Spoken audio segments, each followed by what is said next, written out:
Alrighty, everybody, welcome to another episode of GameCorp. This is the one and only gaming podcast that you will ever need. I am your host once again. My name is Matt Hedrick, and here with me, always enthusiastic to be here, no matter what he says, is Chad Porto. How are you, sir? 'Tis the season to be jolly. Bah ha ha ha humbug, bah ha humbug. I gotta give you that one. That was good. Thank you. So, we got delayed games, canceled games. Mostly that's just me pausing and stopping Resident Evil 2 playthroughs because I get like 45 minutes in and I get really angsty. So, all right. Mm-hmm. So I beat it twice, right? I beat it with Leon on the first run, then I did the second run with Claire. Now I flipped it, did the first one with Claire, second run with Leon, and let me just say, I want a little girl like Sherry Birkin. Literally, all she wants is for people to be nice to her. That's a bar I can hit. As a parent, that's a bar I could hit. Like literally, like, all she says to Claire, like when she's like got the T virus flowing through her eyeball, she's like, "Thanks for being nice to me, Claire." And Claire's like, "God, I want to hold you. You're such a little thing. Oh God," and it's adorable. But here, the reason why I'm talking about it is because I'm doing the second run with Leon, and I'm like, "All right, yeah, I'm breezing. What's up? Ha, yeah, what's up?" I got like 17 fucking mixed herbs in my little inventory. I got like all the ammo. I'm like, yeah, you can't fucking touch me now. Cleared out the one entire wing of the police station. Got the boards up. Like I'm flying through there. All I gotta do is get like Leon's police stuff from his office, and like that entire area will be on lockdown. So like I'm just like, dude, I got the Thomas the Tank Engine music. Da da da da da da da. I'm rolling. Then I yelp because out of nowhere, goddamn Mr. X comes in. He's like, "Hey, what's up? Having a good day?" Well, I was. And then he hits me, knocks me down to red. I'm like, ah! So I dart down to the photo lab to hide. And I'm just like, I didn't even activate him yet.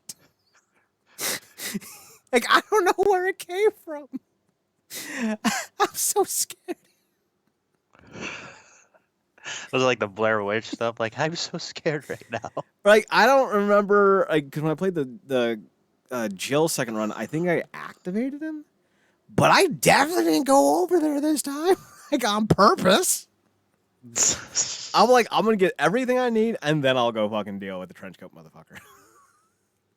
So, needless to say, it was an experience that I literally, I'm watching Titus, because he's uploading all of his episodes to his YouTube. At least as many as he can. He's already out of order, and I'm already mad about it. He went from episode 4 Damn you in your chronological order. Right, he went from episode 4 in season 1 to like episode 5 in season 2. And I'm just like, put him in order. What the fuck? right? Like literally, like he like every time he posts, he's like, forever long and it's gonna stay up for. So he's literally tempting fate by doing this. You can at least put him in order. Now, granted, I do have the entire series on DVD, although the DVDs are a bit choppy, so they don't always work. But I'm just kind of sitting here like, ooh, episode 5 is up. Wait a second. Titus didn't start dating his heart attack nurse until season 2. This isn't the episode I was expecting. So I'm surprised it hasn't been put on a streaming service at some point, man, because there's been other shows just like from the same network that were put up on like Hulu and stuff. You'd think it would be on there at some point.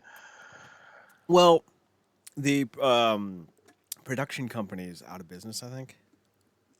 Okay. It's like Lighthouse or something like that. And the station, not the station, God, I'm old. The company that owns the rights to Titus is Fox.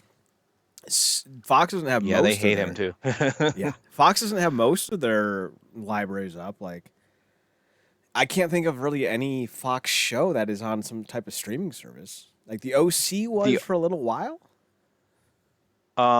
The one that sticks out the most is probably Bob's Burgers to me. That's on Hulu, right? Right.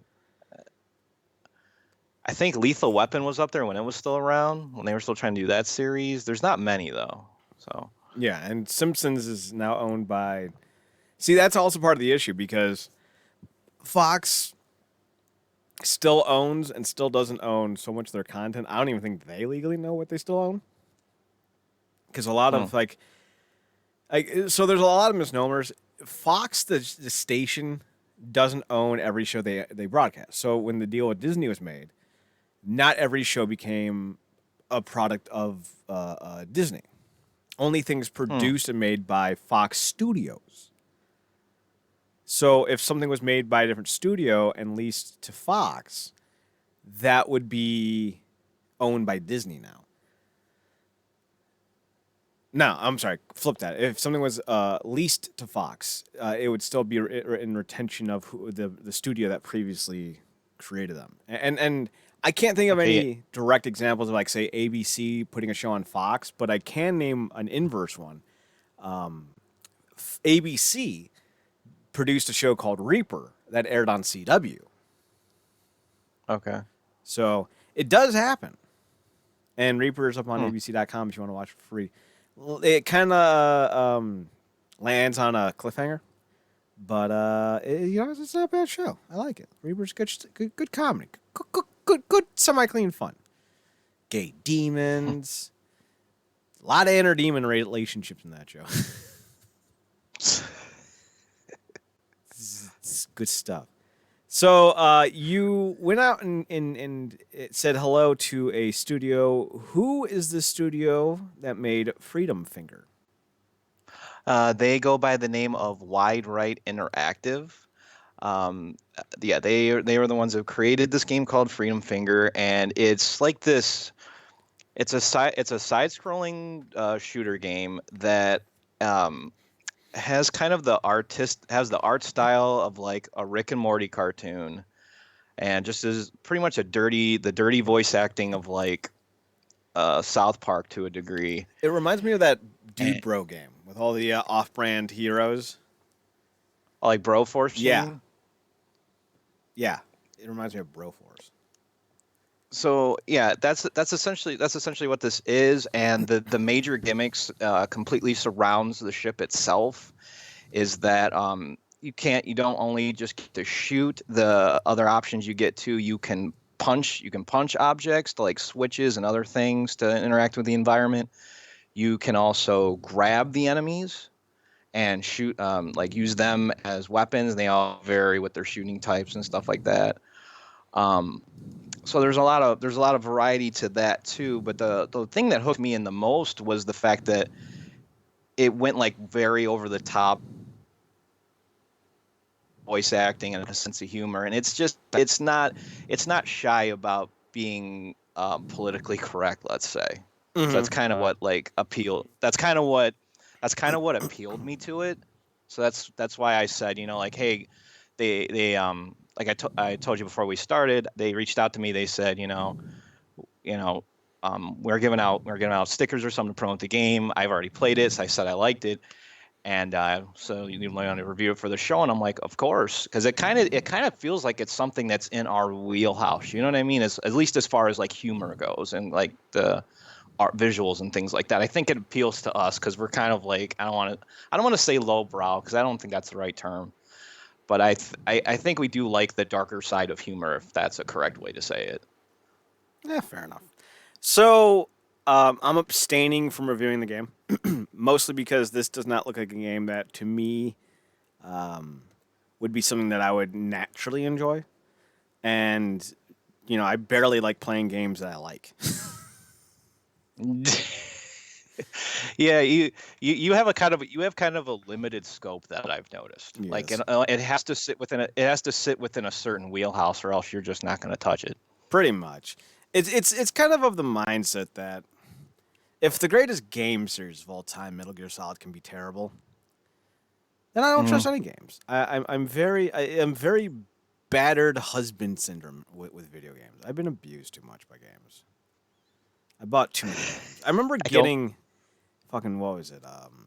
That big shooter for PlayStation 3, Resistance. Is that what it's called, with the 4-eyed alien head with the helmet? Yeah, that was the one that, like, at the launch of the PS3, yeah, I believe. So Resistance. So I fucking get Resistance. I'm like, oh, this is gonna be so cool. It's like 2005, 2006. You know, I'm in college. Come home, go to Blockbuster because that was still a thing to do. I got like four Mm. movies that summer, and like two of them ended up being Kiss Kiss Bang Bang and Lucky Number 11 because those are great movies. And I'm like, yeah, let's play Resistance. And I fell through the map within 20 seconds. I'm like, what? And I restarted, same thing. I'm like, what? So I went to the guy, and now you got to remember, I'm not Mr. Big Video Game Guy at the time. I don't Mm. understand that game company was actually sell a broken game. Like, that the idea was so foreign to me. I went to the guy at Blockbuster. I'm like, I can't play this game. I'm like 18 years old. And he's like, well, what do you mean you can't play? I'm like, I mean, like, I fall through the floor. Is that common? He goes, when the game sucks, it is. I'm like, wait, hang on here, sir. You saying people in big corporations sell games that are incomplete? He goes, all the time. I'm like, what? What? The veil has been really revealed. My innocence is gone. It really was. Like, I sat there for like a good 20 minutes in my car going, so Castlevania 2 is not really hard. It's fucking broken. Like, I was Oh, God. shocked. Because It is a scary thing, man. It is scary. well, I come from such a world where it's like, if it's not completely done and done well and done right and done to the specifics of whoever you're working for, you're not gonna put it out there. Like, you're gonna redo it. So, like, you know, I come from such a place of like work ethic and your word is your bond and all that, and then I like video games, man, are fucking skeezy. And like, Oh my God. I really don't care for people who's like, well, the video game industry needs to change because, like, y'all have been doing this for 40 years. Y'all have been placating and playing in that pond, and you haven't done anything to change it. So I'm going to just say, go fuck yourselves. Anytime I hear a story about video game developers like, oh, the crunch. Motherfucker, you can be making more money doing something else. You chose this for a reason. Shut up. So I'm kind of on the mindset whenever there's a video game out there, I'm just like, it's probably going to piss me off. Because if Metal Gear Solid's going to do it, well, why wouldn't every other game? You know, we're going to put Kiefer Sutherland in Solid Snake, and we're going to make the game repetitive and just same mission 1,000 times over, and yet somehow people still like it. And I'm like, I don't know. Like, anyone who tells me that like Phantom Pain or fucking Metal Gear Solid 5 in general, I forget what the other one was called, because it was like a demo. But anyone who likes those games, like anyone who actually thinks those are good Metal Gear Solid games, I don't trust those people. I don't. Those were bad games. I don't personally blame you, man. Those games, like you've said before, and you've made a pretty apparent point, they're not well made. And I think what I'm trying to distinguish with this is that there's a fine line in gaming, especially now, between like the indie scene and the bigger scene. Mm-hmm. You know, because the indie scene is trying to get their name out there, trying to be big, and they're trying to say we offer a pure, genuine experience, but at the same time, they offer a fraction of what the bigger guys offer, but there's still functions. Mm-hmm. So there's this huge give and take between the both. It's like, do you want the thing that maybe not everyone will know, but it'll at least work and you can have some fun with it? Or do you want the big budget thing because it's got the name attached to it, but you're going to have this fucking shit fest of problems with it? That's where I tote the line all the time. Yeah, and we're going to talk about this a little bit more when we get to Resident Evil 3. But, you know, the AAA titles can just give you an experience that an indie developer can't. You know, that's just a budgetary thing, so I get it. But at the same time, it's also just like, all I really want is a game that's fun, that's unique. So that's why whenever I see a game like, what's that game with Sans, the skeleton, Undertale? I'm always very happy that that game exists. Not specifically because it's Undertale, but just mostly because that it's a game that has enthralled the nation. And it's an indie game. It's like cool. Like it's something that's just a little bit different, that just kind of makes a different approach to the industry with what it's doing as opposed to what other games are doing at the moment. It's just kind of a left turn for a minute, you know. Kind of, yeah. So let's talk about the graphics of Freedom Finger. You're going to handle this review on your own, so feel free to not muck it up. Well, I'm not as elaborate and as good at this as you, so I will try to do the best that I can. But initially, the presentation to me overall is something that is very appealing to me.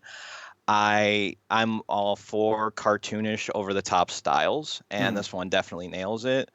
And especially like it's like I said before, it's that Rick and Morty, that low grade comedy like look vibe to it that I love. It almost looks like you took paper cutouts and you put them into a game and you animated them.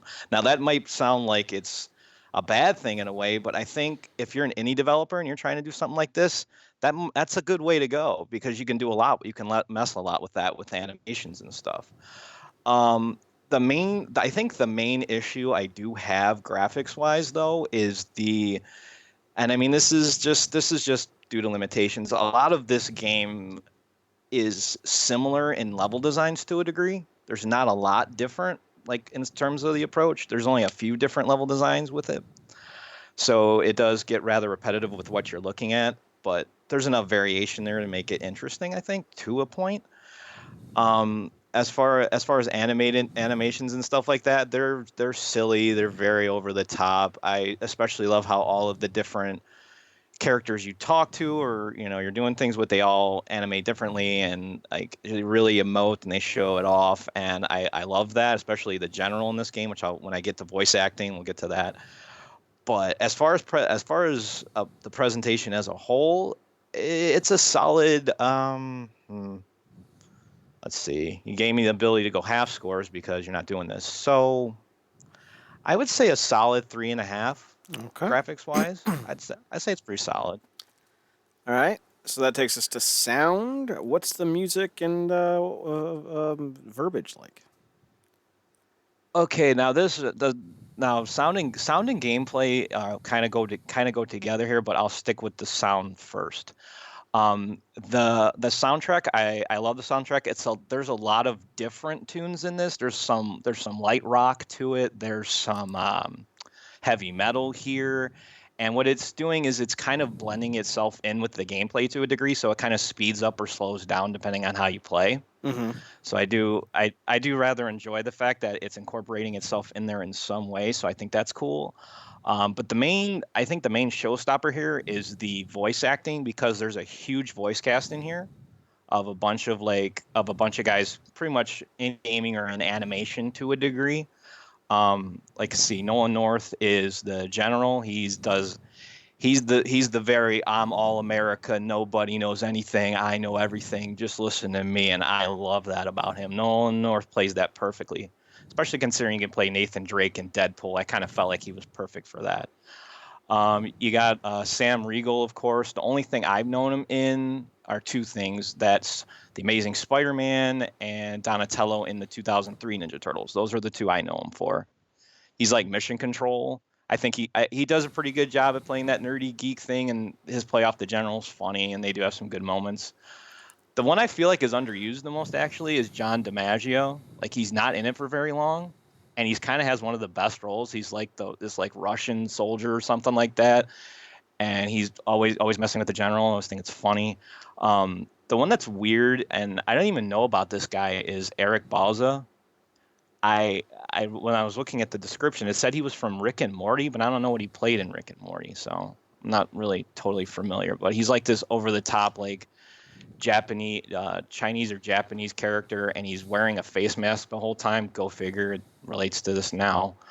Um, but they're all very good at it, and I think that is what really helps the sound stand out, and it gives you a break between what's otherwise kind of a straightforward shooter to a degree. So sound overall, I would say it's a little bit higher than graphics. I would say it's not a 4.5 but a 4. I'm going 4. Okay. And gameplay. Okay, gameplay is where it gets interesting.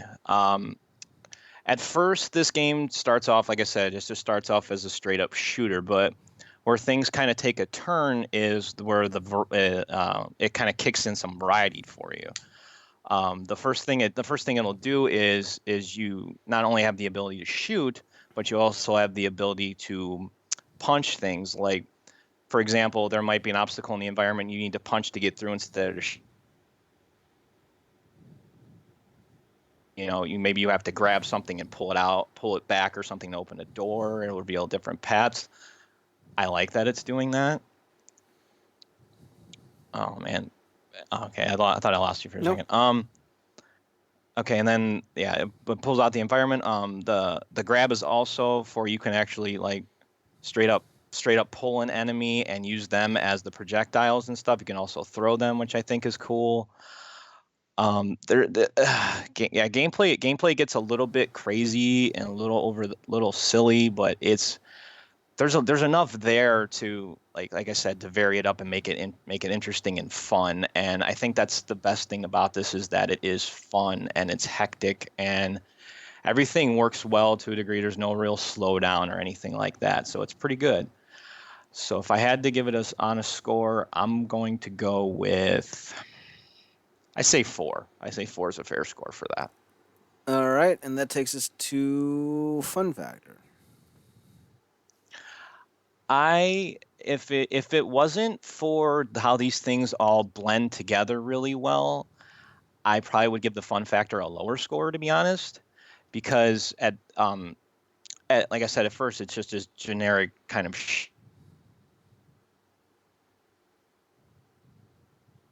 and after a while I had a blast just waiting to get to the next cutscene, the next piece of dialogue that would happen, or to see the next scenario that play out. Because what makes this fun is that you can take different branching paths, so there's always something new to find out in the story, depending on how you interact with the characters. And the different bosses they throw at you and the variety there. This game gets really crazy really fast, and it makes for a pretty damn good time. So for fun factor, without question, it's going to be a 5, I think. Okay, and finally that takes us to challenge. Was it worth the time playing? Yes, it was. It was very much worth it, and I would say that this game is adaptable. At first it seems hard because the mechanic, what they throw at you is this thing where you have to hit a certain amount of enemies in order to complete the stage. If you miss a certain amount, you're done. But what the game does is it lets you change difficulty on the fly to play to your liking. So it's always workable. So I can't really harp on that. But overall, I would say challenge it is fairly balanced. So I'd say 3.5. It's right in that middle there. So I think we finally figured out the best way to describe challenge. It's whether or not the game is worth playing. It took us 4 years, but we finally figured it out. Okay, so where did my scores lie here then? Let me get the calculator. So you got a 3.5. You got a 4. You got a 4. You got a 5, and you got another 3.5. Gives you a 20 out of 25. So that'll give you an 80. So not bad for an indie game. No, not really. I mean, it's definitely different, and I think that's, like I said, that's what appealed to me. It may be this like similar in terms of what other games are doing, but it's its style that I think shines through the most and what makes it very unique to me. So. All right. Well, fair enough. Let's shift gears and go to our useless news segment. With your host, Matthew Hedrick. And on lifestyles, beauty, and guruism, Chad Porto. Now to the front desk, Matthew Hedrick. Thank you very much for that introduction, Chad. My name is Matthew Hedrick, and here are tonight's useless news stories. First up, news stories. Top. I apologize. There has been an error on the prompter, or I'm just an idiot. You take your pick. Definitely idiot. I'm not even sure that's a suggestion. I'm just letting you know what you are. Idiot. No, it pretty much could have came down to a coin flip or just pick your poison because either one is true. A coin flip with two heads because you idiot. So I guess the first wait, what? The first big news, the first big chunk of news stories, because I got something to say. Dun, dun. I killed your baby today. Doesn't matter much to me as Last of Us 2 Part 2 comes out on time. Dun, dun. I got something to say. I've been crying for 3 straight days. As they announced that Part 2 has been delayed. Doesn't matter much to me as long as it's dead. Thank you. Original lyrics by Chad Porto. Harmony by the Misfits. Nicely done, sir. I appreciate it. So remember when we were talking about how the only way this game wouldn't be released is if it's like broken and they know it and they need to fix more of it? Because they've already kind of delayed it once, right? Yes, they have. They delayed it from, I believe it was February initially. And we're like, it's probably just some tinkering, but if it's something worse, then we're going to find out real fast. Well, we're finding out pretty fast. And to be fair, I did tell you last week, don't be surprised if, because of what's going on right now, things would get pushed back. And this is just that's part of the reason with this. Not all of it, but part of it, I said that weird because we were talking about Square Enix games. I'm like, well, Final Fantasy's coming out. But we're like, but also, probably wouldn't be surprised if it didn't. Because of the whole fact, well, because, we've been waiting for 30 years for that game. So, of course, we're going to wait some longer. And the funniest part is there's a big MMA fight between a guy named Tony Ferguson and a guy named Khabib Nurmagomedov. It was supposed to happen like next week. It's no longer going to happen. Now, you would sit here and hear that story and think that, yeah, that's expected, right? With everything going on, it's expected. Right. Well, this is literally the 5th time they tried to make this a fight. Jesus. I 100%, 99% believe that the world created the coronavirus just to delay Tony Ferguson and Khabib Nurmagomedov again for shits and giggles. Or just to stop video games altogether. It was the conspiracy. Oh, no. This is about MMA. Because, like, the first time Khabib got hurt, the second time Tony got hurt, the third time it was, like, 2 days before the fight. And Tony's doing press for the fight. They're at the arena for the fight, 2 days out. And Tony trips over a cable cord that the UFC had laid down for their broadcast, and Tony hurts his foot and has to pull out. Jeez. Right? So then there's like something else for the 4th time. So, like, yeah, I 100% believe that COVID-19 and the coronavirus are just, they're just tag teaming the world just to make sure that this one fight never happens. Which I'm actually fine with because I think it's hilarious that they keep trying to make it. As far as Naughty Dog, they're citing issues caused by the COVID-19 pandemic, i.e. they don't want bad sales. I would not be surprised if some of the herky-jerky stuff that's going on at GameStop is directly in part due to conversations that GameStop has had as a corporate office with video game publishers. If GameStop is shuttering stores, which they are doing, not out of safety for their employees, mind you, but if they are in fact closing down a bunch of stores right now, Naughty Dog's going to see this as a lack of opportunity to get all of their sales because I'm sure they got like a bunch of plastic little figurines and shit to hand out as well. So, oh yeah. And anytime when something is left this vague, there's something far more gross and problematic happening. Especially when you get just indefinitely, right? You don't get a new date or anything. They just said indefinitely. So some serious issue must have happened there for that to occur. Like if they had said, listen, we're not confident that we're going to make the money on this game that we need to. This game costs, a couple $100 million. And Bob the intern had to give up one of his feet. Like we don't want that foot to go to use, like to go to waste.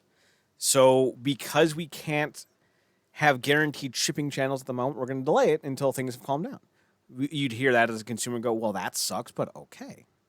But to be like, well, due to logistical issues, we're going to delay the game indefinitely. They got one developer, like, stick drawing the characters, just going, oh, thank God. because the game's only like 80% done.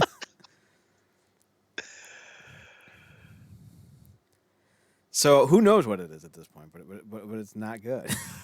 How long do you think this? How long do you think this possible delay could last, though, if they're saying indefinitely? Well, there's a famous line from a movie. It's this little tiny movie. I don't think you've ever seen it. Basically, to summarize what was said in that film, I'm going to repeat it here, and it's forever. Forever. Because, sign lot. I wouldn't be surprised if the game never comes out now. Last of Us Part 2 just becomes another fucking game to die on the pyre. Wow. Well, so you're saying just not at all then, huh? Well, I'm more or less being facetious about it, but think about it. This game is at the tail end of the PS4 lifespan, which is what happened with the first one. But the first one didn't come out to all sorts of problems in a timely manner with the world. So, the PS5, allegedly, is supposed to come out in November, allegedly. So, what do you do if you're Naughty Dog? Like, they're just sitting there with thumb up their ass going, I don't fucking know. The possibility could be that it could be with the launch of it and it would be across with the PS4, maybe. I mean, it's extremely possible. But I don't think they know right now, and I think that's part of the problem. I would just be like, the game's done. We're going to fucking sell it. I don't care if we got to put Bob the intern out there with his 1 foot and sell it on the side of the goddamn freeway.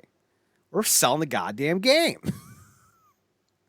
Well, there's this talk of like releasing it digitally on that date and not in the physical form. Maybe they thought people are thinking it was just due to straight up like shipping issues. I don't know. I don't think it would be though. If it was that, then they would have done that anyway. If it's straight up shipping issues, they would have said it's straight up shipping issues.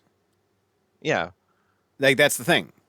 You have to understand with corporate jargon, what's not being said is what's happening.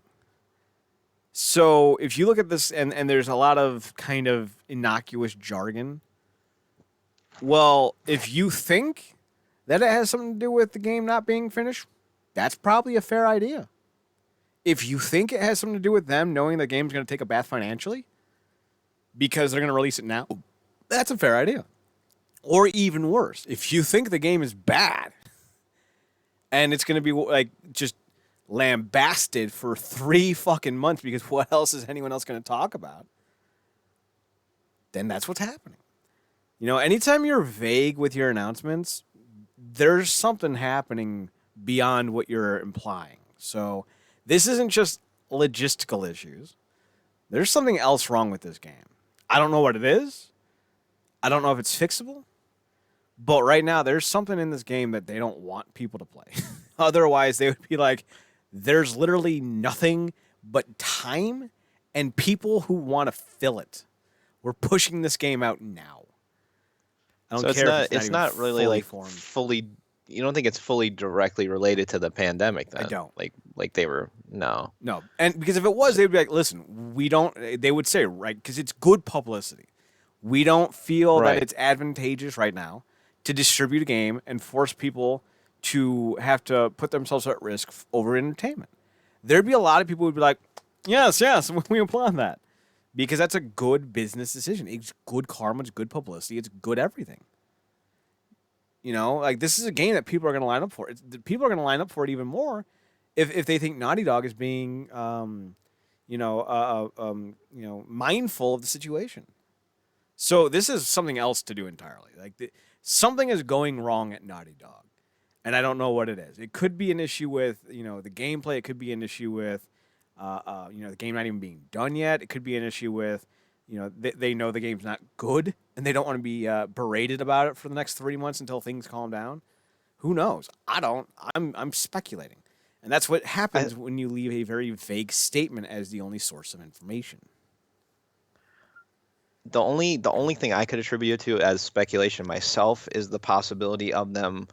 Maybe they were possibly trying to make it for 2 different systems because they want to have it for the launch of the PS5, but they wanted to appeal to PS4, but they were thinking maybe they need to push it to get it out later so they can accommodate both. Maybe, I don't know.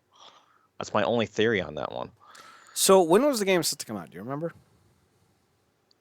Okay, the first initial release that they were pushed back, it was like in February, and then the second one was the most recent was May 29th. Okay. So, the statement says, or at least the statement from Naughty Dog on Twitter says that they are finishing their final bug search of the game. So that's about right on par with where they should be at this time frame. See, it's real vague because right here you can infer. However, even with us finishing the game, we were faced with the reality that due to logistics beyond our control, we couldn't launch The Last of Us Part 2 to our satisfaction. We want to make sure everyone gets to play The Last of Us Part 2 around the same time, ensuring that we're doing everything possible to preserve the best experience for everyone. This means delaying the game until such a time when we can solve these logistical issues. See, now, here's the thing that's interesting about this. What was that last sentence? Until a time where we can solve these issues. What was that word? It's we? So this is an internal issue. But they go on to say, we were faced with a reality that due to logistics beyond our control. But this is, in fact, an internal issue. See how easy it is, people, to learn English and use that to your advantage? So this is an internal Isn't that issue. called deductive reasoning there? Actually, it is. I don't know how the fuck you knew that. You're an idiot. We were bummed about this decision, but ultimately I'm an idiot. I'm an idiot for knowing the correct term. Oh, stop the presses on that one. No, you're an idiot, and I'm surprised that you knew the correct term because you're an idiot. It's what's best and fair to our players. We're hoping that this won't be in a long delay, and we'll update you as soon as we have new information. So it sounds like, more than likely, that they have an issue on their end about getting the game to press. Bob the intern fucking turned in the first game, I bet you. God damn it, Bob. Why do they still keep him around? It's because they had to take one of his feet, I bet. They don't want that lawsuit. He doesn't even bring him good coffee, man. No, he doesn't. It's like always fucking cold, and he's someone's nephew. His name's actually Steve, but no one fucking likes him. What a trash intern. So let's talk about Nintendo celebrating 35 years of racism.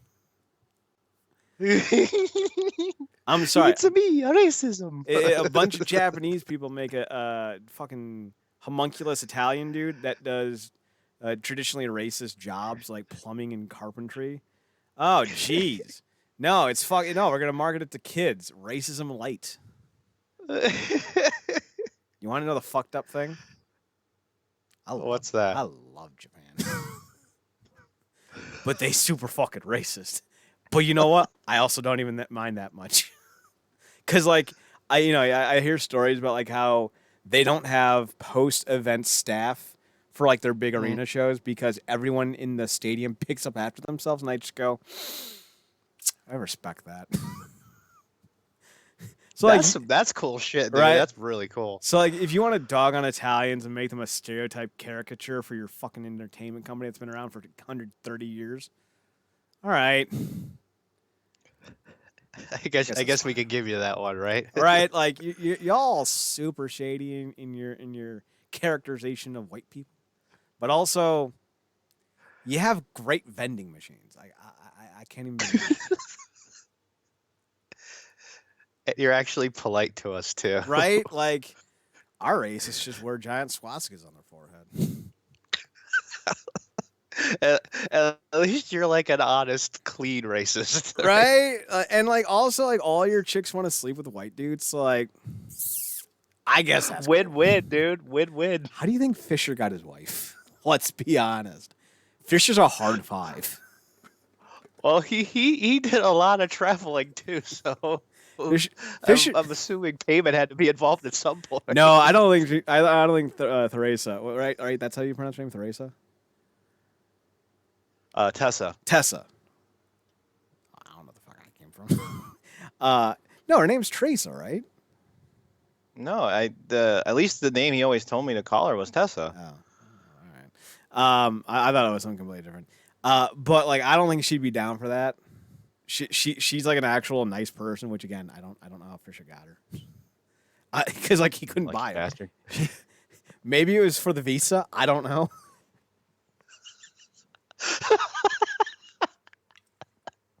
You're my ticket in. Right? Like, who knows? All I know is that chick has good genes, and her aunt at 50 is yow. Yeah, holy shit, man, right? Like, That's God. that's a good gene pool. I wouldn't mind drowning in that gene pool. And she had to go drown in the fishers. Oh, God. Oh God, Fisher, how did you do it? How did you do it? Can we be taught? See, now I'm concerned because I don't want Fisher to have to teach me something. I spent my entire life teaching him, and making sure he didn't die when he drank. I'm not all right with that switch and roll, man. Would this be the way he would kind of like pay it forward to you, though, in a way? Like pay you back for that after all these years? No, because Fisher holds shit over people's heads. Okay, yeah. Yeah, he does do that for sure. Yeah. And I'm the only motherfucker that gets to do that. It is your ultimate characteristic, sir. It is the way of my people. I eat assholes. The way of your people. You're- I love your logic. I am the king of this. Sit in my throne, bitches. Worship me. Bow down. Do you know our national anthem is just "Asshole" by Dennis Leary? Oh God. Oh man. And he can't even sing. No, he can't. Makes me feel good about It's my just him singing ranting. voice. It's perfect. That's perfect for you, man. He can't sing and he just rants and raves. That is totally you. I can sing. Sing better than you. Okay, just ranting and raving then. Yeah, There's that. I do love the ranting and the raving. It's right up my alley. So Nintendo's planning to celebrate 35 years of Mario Brothers with several major releases, new and old. Now I caught this Tuesday. And apparently it's like Mario All-Stars, Mario, Super Mario World. They're all getting ported to the Switch in remasters. Yes, what it's going to be is the games that are being mentioned here are Super Mario 64. I got the list right here. It's Super Mario World, Super Mario Land 2 and the Golden Coins, Super Mario 64, Super Mario Sunshine, New Super Mario Bros, Super Mario Galaxy, New Super Mario Bros Wii, Super Mario Galaxy 2, Super Mario 3D Land, Super Mario Bros 2, Super Mario Bros. Wii U, no, it's just U, and then Super Mario 3D World. Is it just? Are you just naming all of the releases? Because it looks. Or is it in the actual article? I think that's all the releases that they're putting on the Switch. I don't know if it's all of them because I was hearing it was only like a few remasters of certain games, like in a collection. Well, I heard it was more than just the collection.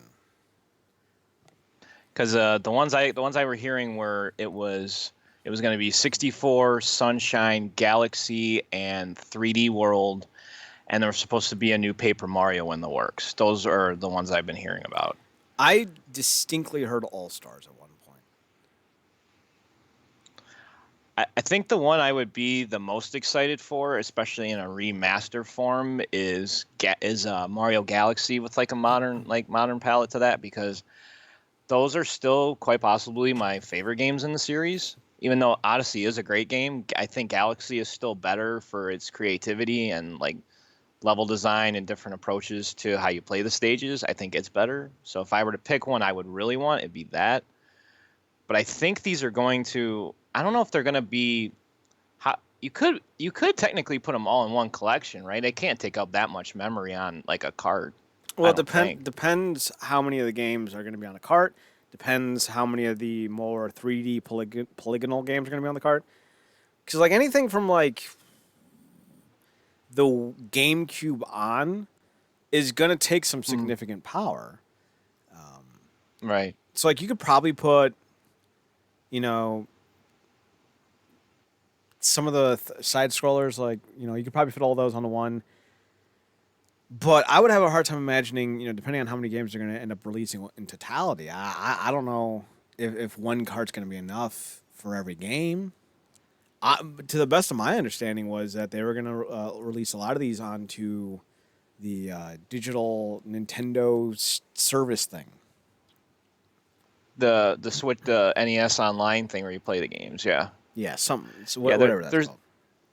There's some of those. There's some of them on there right now, but there's not a lot. But this is more or less talking about like an actual like collection being made, and the best way I could see it is they would maybe do a blowout with one big game maybe for a remaster, and then the rest of them kind of get put just in a collection, not really like maybe make up the not so much graphic like fully remastered, but just the presentation slightly, and get like released maybe just in a digital format.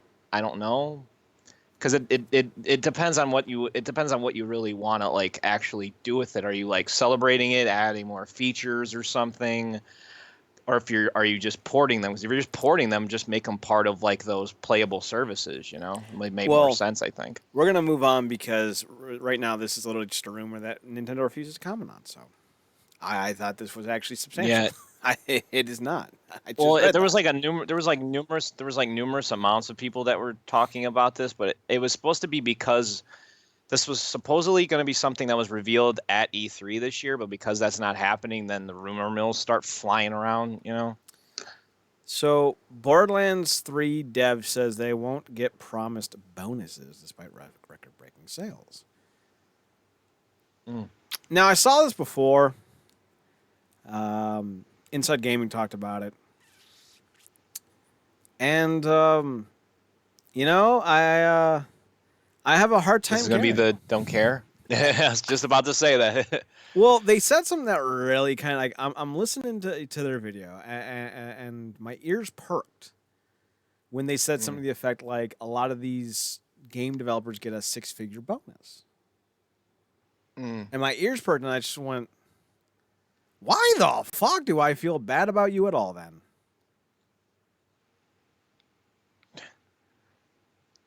So, yeah, fuck off.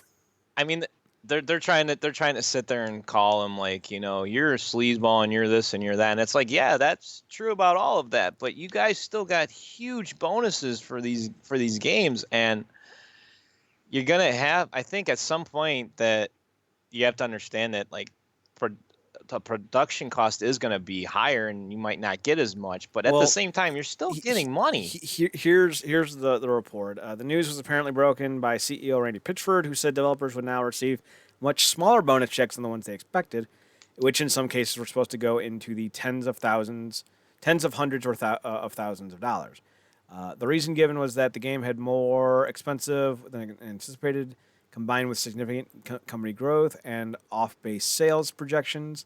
The increased expectation was likely caused by a technology swap between the Unreal Engine 3 and Unreal Engine 4 midway through development, along with the 2K deal, which meant Gearbox needed to first recoup both Borderlands 3's $95 million and the DLC budget for a combined total of nearly $145 million, or 112 million pounds, before the studio could receive royalties. So there's your answer. I don't know why this is a story. Y'all dragged your feet, made an expensive game, and now here you are. Whining about your little bonuses that you're not getting. Like, really? Like, out of all of the things to be complaining about, the game is a critical success for one thing, and it's a huge financial success, so no matter what, you're still making money to a degree. Well, you're getting paid. Maybe not salary or hourly. Now, the other thing is there's always something to narrate.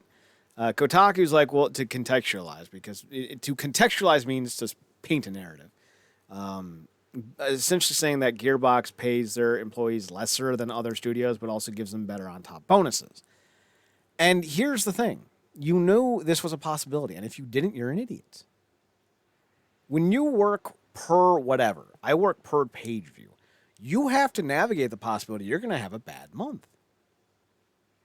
That's a realistic possibility for you as a creator. If you don't feel like you're in a situation that can, give you the bounty in which you are expecting, then it is your obligation as an individual to seek what you are worth on the open market. Now, here's the thing. A lot of these contracts people sign, they're usually non-compete, so you could literally just go, I'm going to go work for NASA. And they're not going to give a flying fuck-a-doodle about you. The problem is these developers like the industry. They like the way it's designed. They like the money they get from the industry. So when something like this happens, they bemoan it and go, well, this and that, and we unionize. But here's the thing. If you unionize all the money that these guys are getting, these six-figure payouts, these five-figure payouts, that's gone. Because now you have so much other things you need to pay for. You're gonna actually make the industry less profitable on the short run. Sure, you'll have more protections as an organization, but you'll also be paying about 25% of your yearly earned salary into the union. So at the end of the day, they're bitching for the sake of bitching. Because if you really don't like your job, if you really don't like your industry, then you would have quit by now. Because there's an old adage that I live by. People don't do something continuously that they do not enjoy. It is something that just does not happen. So if these people are still in this industry 20 years later, they like it. They like the way it's running. They like the way it's set up. They like the way it's going. They just sometimes don't like that it bites them in the ass. So when that happens, they start bitching about it. That's all this is. That's all this ever is. Because if you don't like the hours, you don't like being paid what you're being paid, you would have left a long time ago. Or you never would have taken the job in the first place. Now, what I might be saying here, it could possibly be wrong, and you can take this for whatever you will.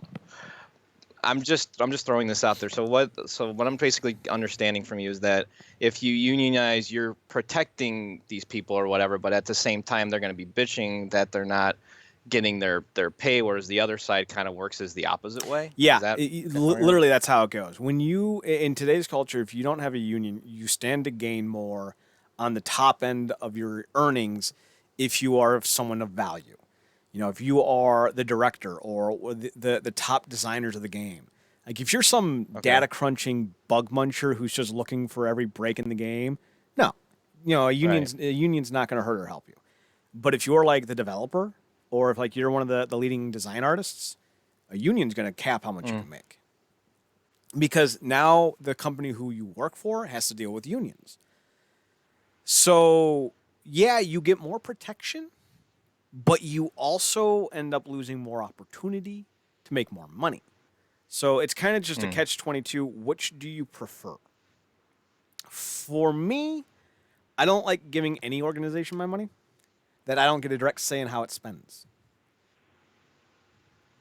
So I would probably never join a union. And also, I'm not some giant pushover who's just going to kowtow to like insane demands. I once worked at a restaurant, and the retailer, not the retailer, she was like the GM of the region, came into the store that one day, and she's like, I need you, and she pointed me to go up on the roof and knock off the ice off of something, and I just went, no, that's not my fucking job. And she's just like, well, I can make your life a little bit harder, and I'm like, yeah, and I can sue. So, play your cards and let's see who wins, because I'm pretty sure I'm holding the ace, bitch. I didn't say the bitch part, but I did say the rest. And I went back to my shift, and I never got reprimanded because if you have an idea what you're supposed to be doing and how the system is built, you'll be fine. Too many people are idiots, though. They're idiots who don't understand much beyond their scope. So when like the real world slaps them in the face, they're like, I'm so offended. But then you realize you are at the literal slap party, and that is literally how they introduce themselves. So it's kind of one of those things where, a lot of the people who get into video game development, they just think it's, I'm going to play video games all day, and I'm going to make games all day. And they don't realize that there's, like all these, everyone who bitches about crunch and time crunch with developers, they're idiots who don't realize that this has always been part of the industry and always needs to be part of the industry. Because otherwise, what you're going to be doing is to meet deadlines and demands, because like everything is contractually based. So if you don't meet certain timelines in your contracts, you will suffer usually some type of penalty. So you have to meet certain deadlines in order to satiate the contract that you were given. So the only way to meet deadlines is one of two ways. One, you crunch. Not enjoyable, not the funnest thing to do. But you know what? It's part of the landscape. Or the second one is they hire more people so you don't have to crunch, and what ends up happening is you make less money. Mm-hmm. So you tell me, because now honestly, this isn't me being a dick. You tell me what you would prefer, because some people would honestly prefer to have a job where they don't make as much money, but work less hours. That's fair. I'm not a money chaser. So I'm right there with you. Like that's the job I would go for. But if you are in this industry to make the money, then a union would completely cap that. So, you decide, folks. You decide what you want to do. It ain't my industry. I don't give a fuck. I was gonna say I'd probably be on that side too. If I'd be perfectly fine just making a certain amount of money and not having to like be bombarded by it and stressed out by it all the time. Mm-hmm. So yeah, I could not see doing crunch just for the sake of crunch, just to make a little bit more extra cash. It would take a toll on you, like psychologically, right? It would totally mess with you, and like you wouldn't have a social life either, right? Let me put it to you in a way you'll understand. I'm a self cruncher. Right. Okay. So imagine a bunch of me. Hey. That's what that turns you into. I'm writing a 7,000. No thanks. My life is just fine. I'm writing a 7,000 word column on the best draft players in the Browns' 21 years of re-existence. Oh boy. Each guy is getting at least 250 words. There's 26. No, there's 21 drafts. Best player from each draft. So, yeah, and I'm doing that crunch style, yo. I only have 5 to go, so I'll probably get that done tonight. Doesn't it all become just one big blur at some point? Like it just all kind of fades together? No, it does not actually. At least not to me. I absorbed this shit, man. Like the way I studied, I'm a kinesthetic learner, so I can't learn by you telling me, and I can't learn by watching. I need to learn by doing. And in terms of this, typing is how I do. So man, whenever I want to know something, I just write it down because I'll remember it then.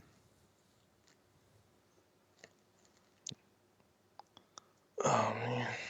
So it looks like you pulled up the Atari story then, yes. right? Xbox co-creator Rob Wyatt sues Atari for failing to pay him for design of VCS console.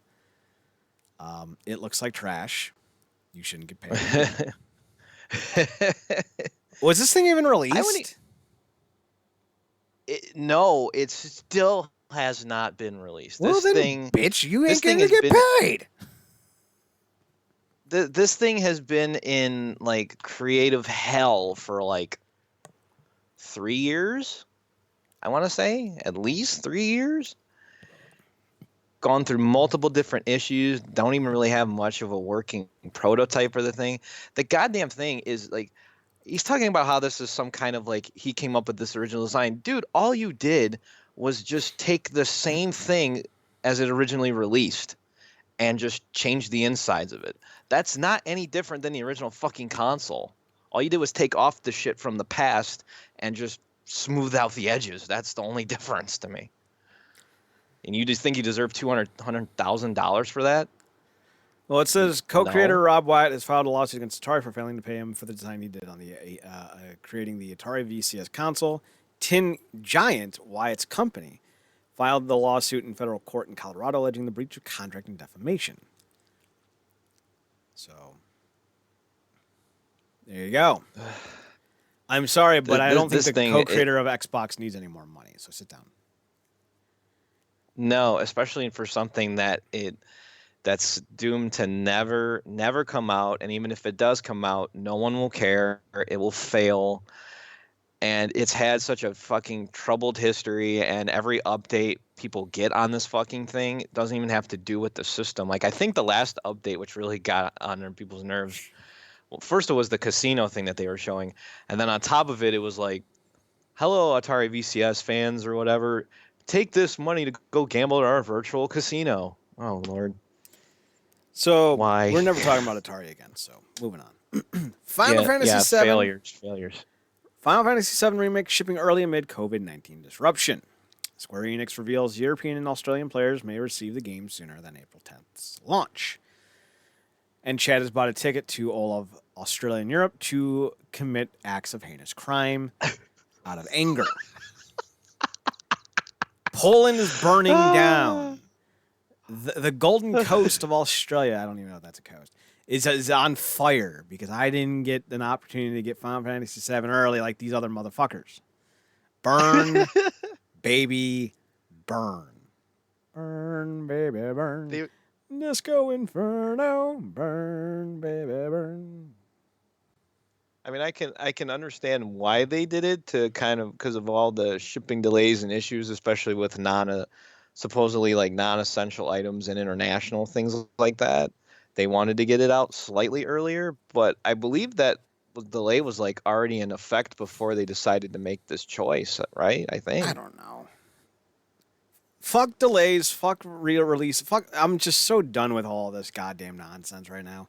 All I know is they're getting the game before me, and I'm pissed. I don't even know if I'll be able to get it at all. Like my game is literally sitting it's going to be at a GameStop in a week, and I'm going to have to go. It's going to be like the weirdest transaction ever. Is somebody like in a surgical mask handing me a case? It's going to be the weirdest thing ever. I'm just going to go to Target because I'm not a fucking idiot. Moving on. Yeah, I'm an idiot for pre-ordering. Yep. CD Projekt Red is donating $1 million, and Sony is donating $100 million for various COVID-19 coronavirus release efforts. I don't think we need to go into any more details. That's cool. Good for you guys. See, everyone's donating money. You know the thing that I keep asking? Who the fuck is gonna get it though? Because like DC is doing like they're donating like $200,000 to like local comic shops.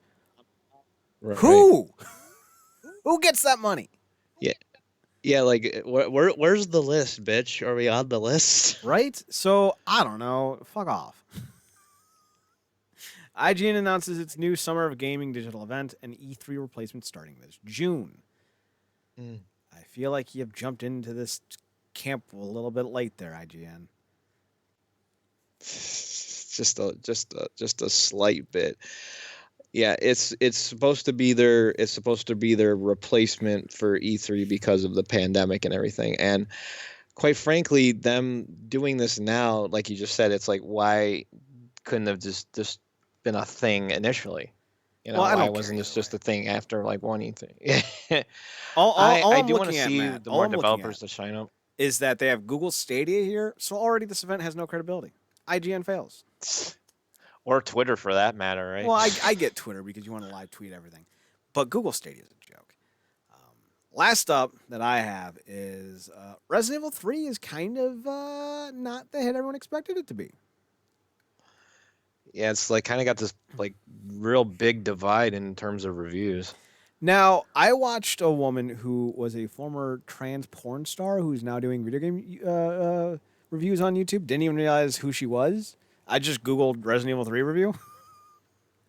All right. Wow. Right? It's amazing what you come across right? just with the fucking term. Damn. Resident Evil 3 review, first hit was her YouTube video. I'm like, all right, whatever. I didn't find out until after the fact. Because like there's other articles about her, like when it came up, I'm like, what? All right. The way she described it, I think, is apropos to, I think, how the game is.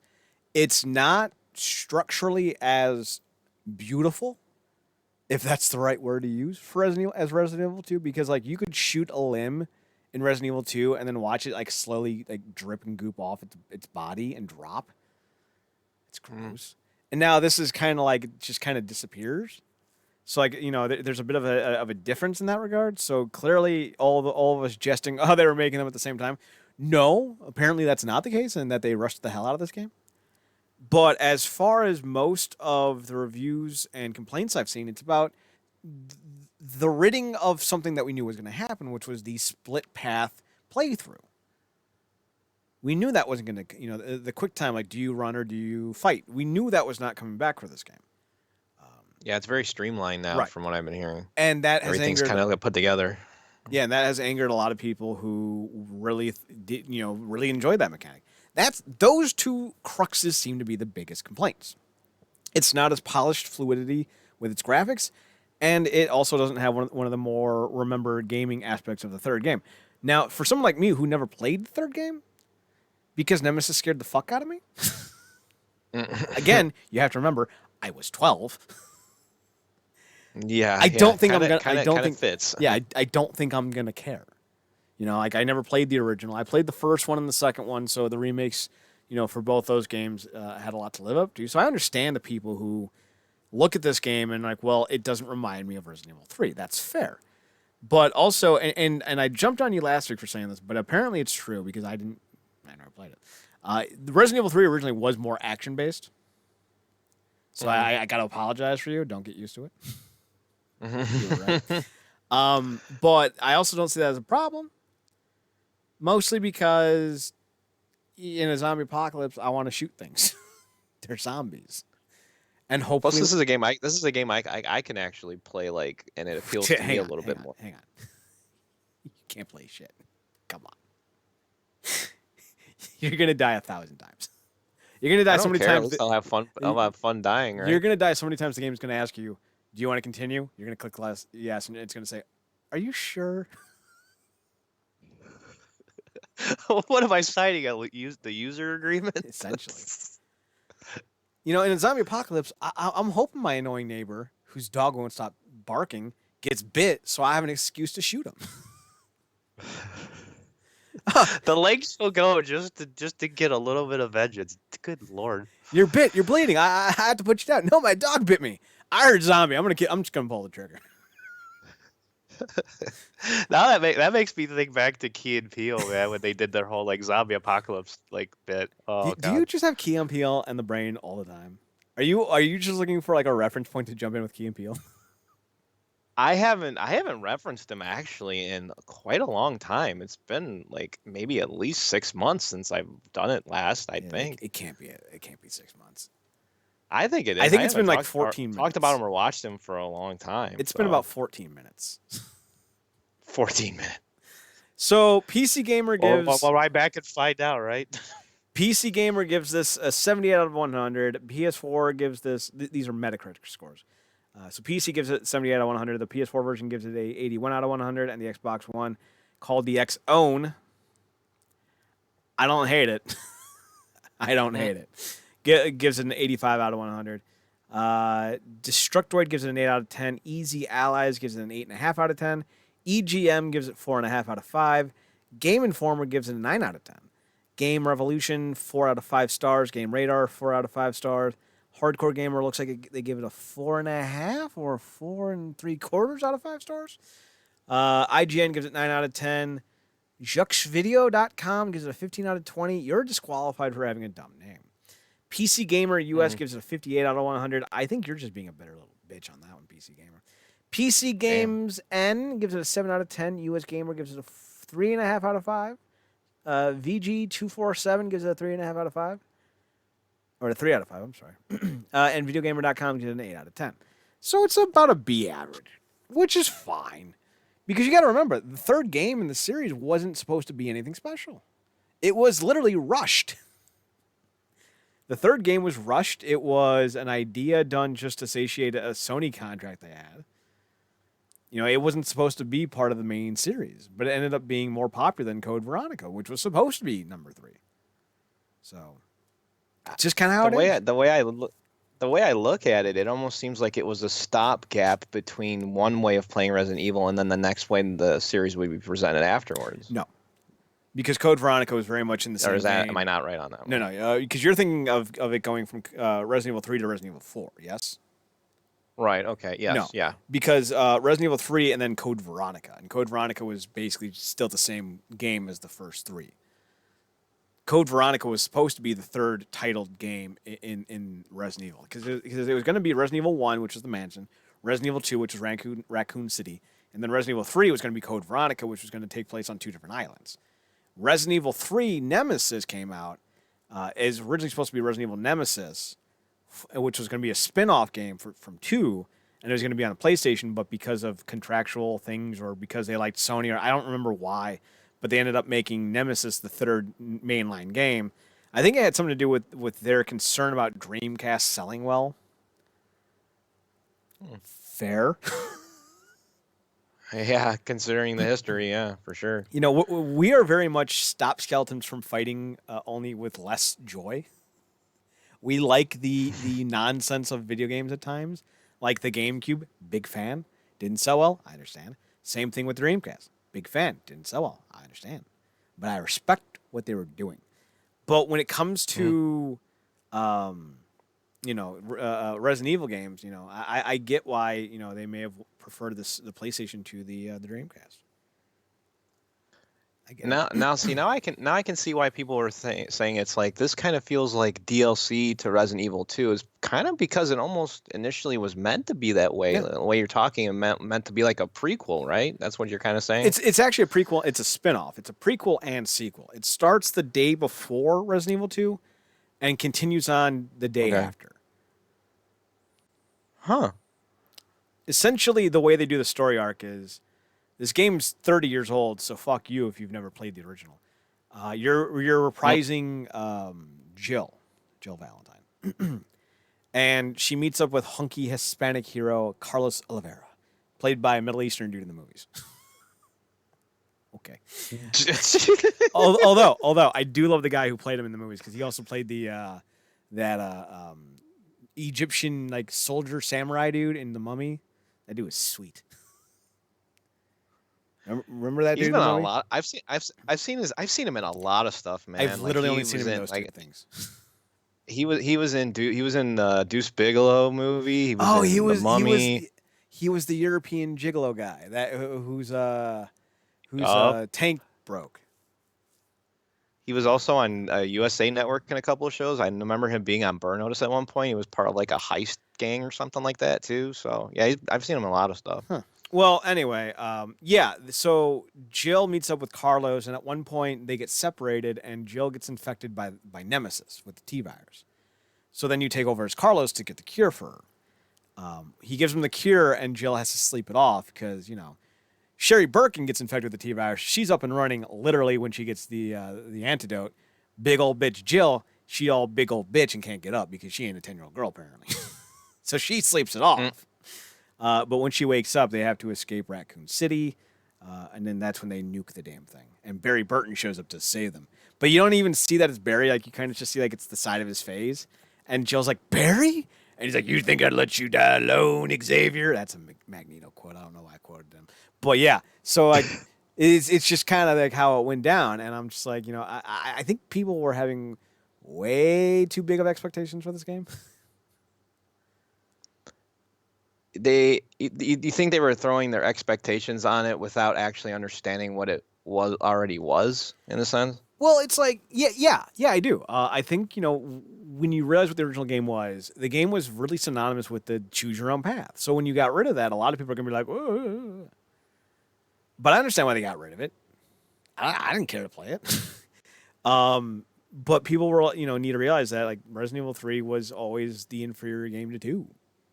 The only thing that made 3 supposedly more contextually, I guess you could say, better, was the fact that Nemesis stalked you. But they got rid of that exclusivity with Mr. X. As I mentioned at the top of the show, Mr. X just showed up out of nowhere my playthrough of Leon's second run to beat my ass. Granted, I was stealing all of his shit, so I understand his anger, but still. I even heard that was another issue too. Like people were talking about how Nemesis, at least supposedly in the original game, was supposed to appear in random moments or something, and now it's very scripted and doesn't last very long. I don't know if that was a thing. The reviewer I watched said that the way she essentially described him was a missed opportunity. Not that it was bad or disappointing, but that there could have been more. Now, I don't like being stalked. Whenever I see that giant bastard coming at me in 2, I'm just like, well, all right, then. I guess we're going to see if I can Usain Bolt out of here.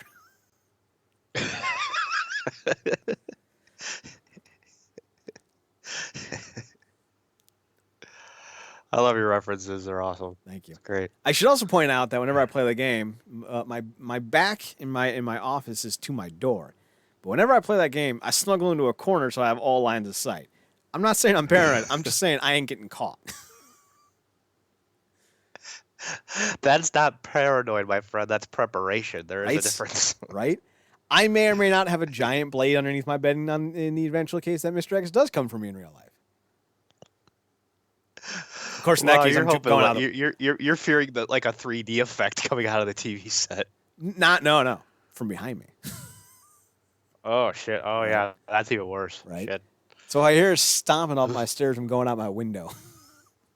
I don't care if I'm on the 3rd story. I'm going. Hopefully that porch awning can catch me before he does. So you think you'll play? You think you'll play this one too, or no? Yeah, I think so. I really like the engine, the RA engine, especially when it's not in first person like a bunch of dummies. I really love it. I think graphically it's really good. Leon is such a hunk. So is Hunk. There's a character in Resident Evil 2 named Hunk. You'd get that reference if you played it. Do you think any of the issues that have been mentioned in like with the divisive reviews and anything, do you think that would like ruin it for you in any way or no? I think they'll be a little disappointing, but no. Because for me, the best part of the first 3 Resident Evil games was never the scare factor, although it does raises the blood pressure a smidge. It's the story of the characters and their survival attempts. I think my biggest issue with Resident Evil is the lack of interaction with survivors. You know, the most heartbreaking part of the RE2 replay or the remake was when you're as Sherry in the orphanage and you catch, you find a couple of little journals that are left in the orphanage, and it's heartbreaking. Like I'm legitimately sad for someone who never existed, and I think that's where games like this thrive. But then again, you also have to, you have to play that game of Russian roulette.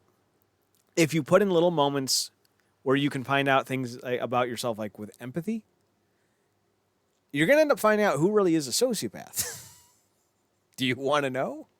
I don't. Like, there's this one journal when you get to the orphanage where Chief Irons has this beautiful blonde girl dead on his pool table because he's going to taxidermy her. Or he already has. I don't know which one it is. And there's a journal you can snaggle right before you can save the game. And it's just a little kid who's like, there are boogeymen outside. And they're eating everyone. Help me, mommy. And I'm just like, God, that's fucking heartbreaking. Shit. Some, 38-year-old Japanese dude wrote it. But it's still heartbreaking. That makes me worry even more to a degree. But it's still heartbreaking. So it's like, I think that's where these games do that are their most in regards to magic, if that's the right way to go with it.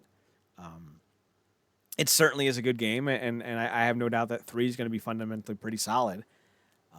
I think the problem that 3 is going to have is that people have lofty expectations right now. And that's fair. I'm not gamer fanboy over here. I don't back the gamers. If I was running GameStop, it'd be power to me. Fuck you. It'd be fuck the gamers.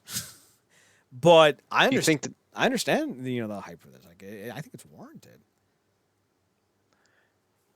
Do you think that this could possibly be maybe the last remaster they're gonna do? Oh God, because, no. I mean, where do you go from here in terms of a remaster? Do you actually remaster for, or what other game would you pick at this point? When you think about how they're doing it, they're not just remastering the game. Like, this isn't a beat by beat remake.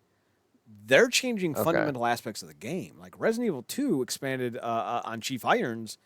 Well, maybe not a lot on Chief Irons, but they expanded on Sherry. They expanded on some of the backstory. They changed up how you play. The graphics look so much better.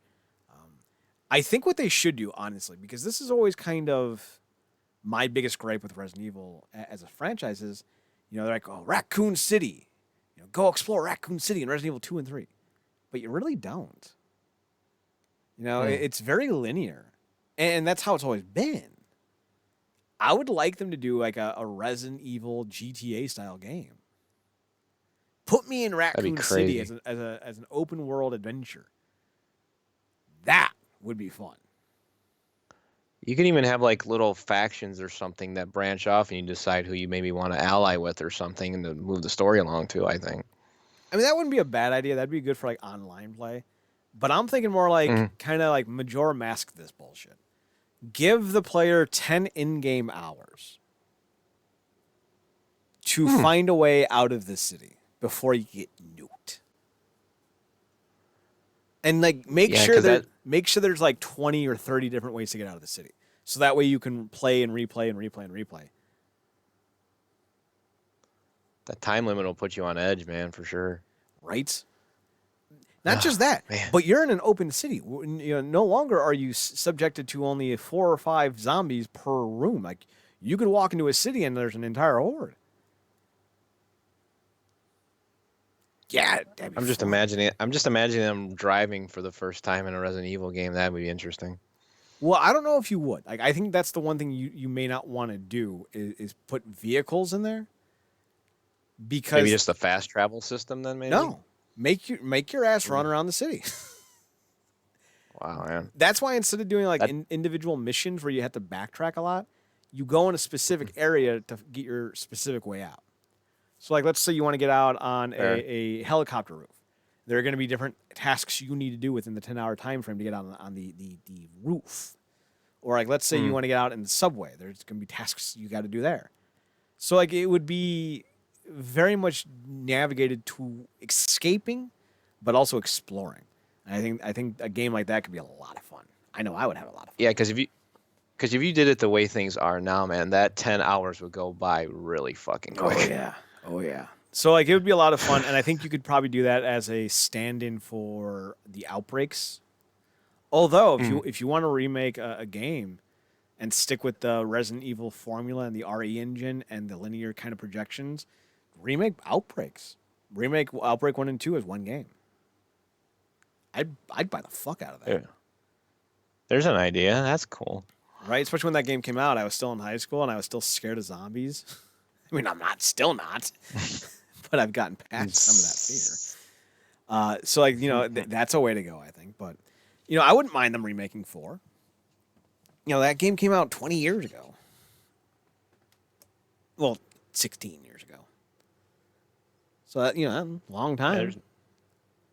They remade the first one after 6 years. Yeah, that 4 is definitely not out of the realm of possibilities at this point. And I wouldn't mind them remaking 5 and 6 as well, just in the sense that they could finally give fans the game they want. I like 6 personally. So like for me, like that wouldn't matter. But I know a lot of like numbnuts are like, oh, it's not what I wanted. And I would just like to have a game where I can play as Leon and Chris at the same time and not have people hate it. Even though I think 6 has a lot of charm. Plus, you get to play as Jake Mueller and punch things. It just kind of... The Resident Evil series just kind of goes to show you that, like, when a series tries certain ideas, it always can, like, go one way or the other with fans, you know? Like, it's one of the most divisive series out there as far as I can see. I wouldn't say it's divisive, but I would say it's misunderstood. And here's my proclamation as to why. There's an inherent nature for people to watch media or engage in media that speaks to their current existence. So you make a game where you're trapped in a house with monsters. How many times as a kid did you think there's a monster in your bed or in your closet? There's a relatability there. And then how many times, you know, as a kid did you think, you know, this city's a big scary place? And then in the second game and third game, they make the city a big scary place. But what people don't realize is all of these games have always been about shooting things. You know, it's where you shoot these things at that I think determines whether people truly enjoy the games. Like when you get to Europe, you know, in 4, I think a lot of people were super into the idea because like, oh, this is a cool new setting. But I don't think that game is kind of what everyone thinks it is. It's, you know, arguably the best game in the series, but it's an all-out action game, which is essentially what 3 was, which is essentially what 2 was. You know, you don't give someone grenade launchers in a survival horror game. But yet in 2, you get a grenade launcher. So I think people kind of got a misconception of what Resident Evil was always supposed to be and like the way it was kind of presented as. And they ran with it thinking that that was the narrative it was going to be. But when it became more obvious that it's going to be more action set pieces, they're like, wait, this isn't what we thought it was. And instead of just kind of realizing that all these games kind of always had that tone, they're now kind of like, well, 4 and 5 and 6 drastically departed from the series. And I'm like, not really. But I'm also not some RE diehard who's going to sit here and be like, well, 4, 5, and 6 ruined it. Like, I don't really care. 5 was okay.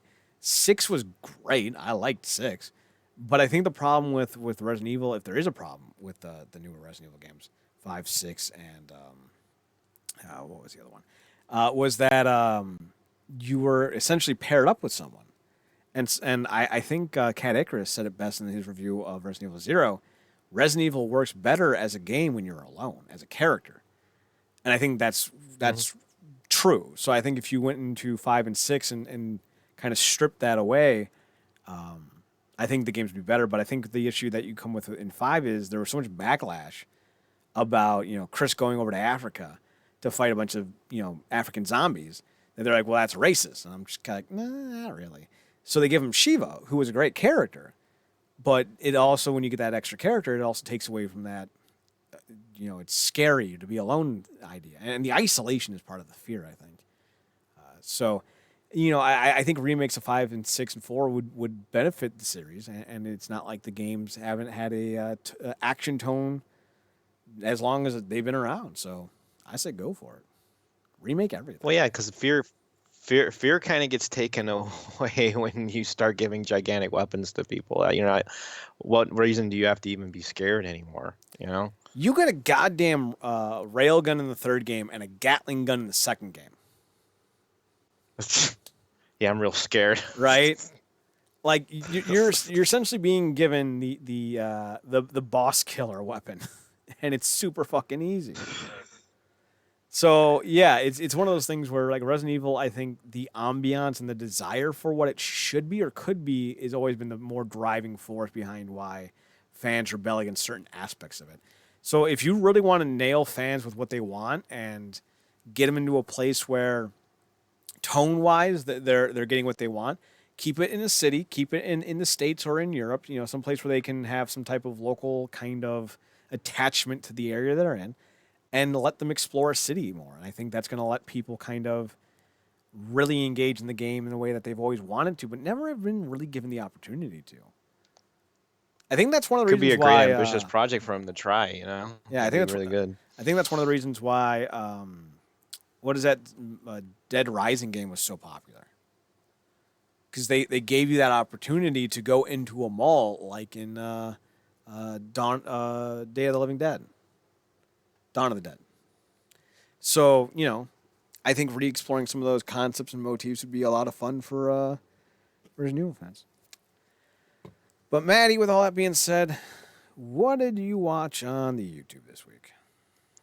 Well, it was kind of a kick. It was kind of a kick up from last week because last week was pretty much a slog. There was nothing new, but then like almost in a couple of days' time, I got a bunch of updates all at once, really. One of the more notable ones was he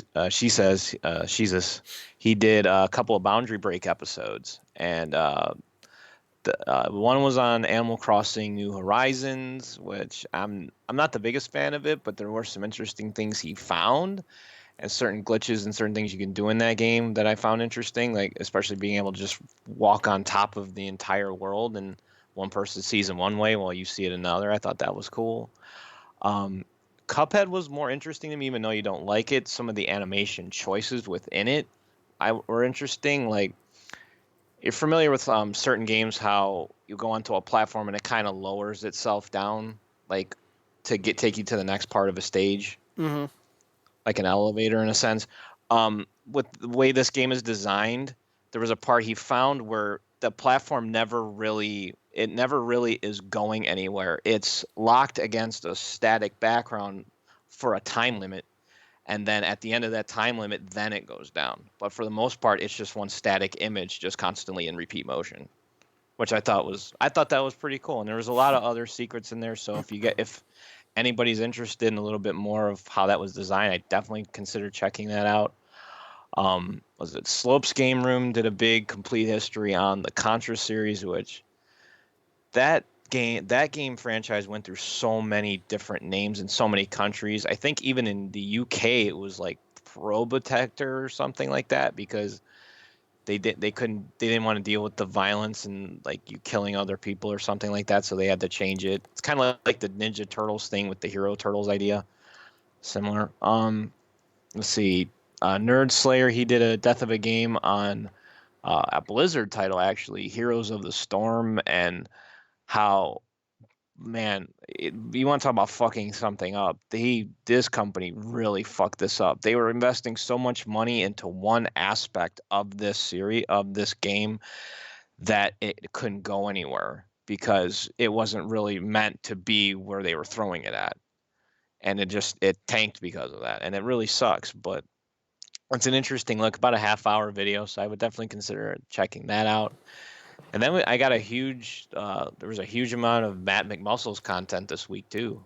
He did a retrospective on the Godzilla trilogy, which I thought was interesting. How there was 3 different games, like fighting games, that were made that were all done by the same developer. I didn't even know that.